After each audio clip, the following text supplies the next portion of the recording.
ఏపీలో అతిపెద్ద ప్రాజెక్టుకు ఢిల్లీలో అవగాహన ఒప్పందం కుదరనుంది. దేశంలోనే తొలి కృత్రిమ మేధస్సు కేంద్రం ఏర్పాటుకు గూగుల్ ఏఐ హబ్ పేరుతో రాష్ట్ర ప్రభుత్వం విశాఖపట్నంలో శ్రీకారం చుట్టనుంది.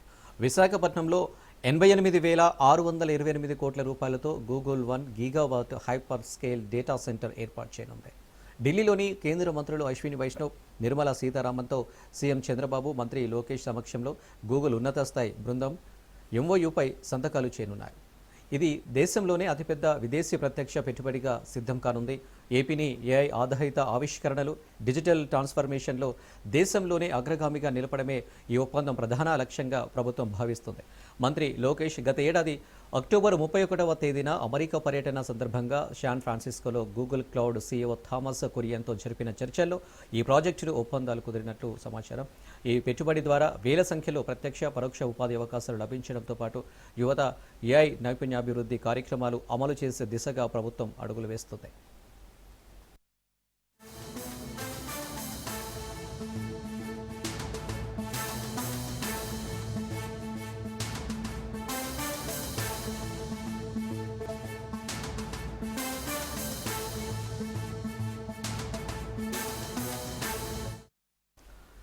ఏపీలో అతిపెద్ద ప్రాజెక్టుకు ఢిల్లీలో అవగాహన ఒప్పందం కుదరనుంది.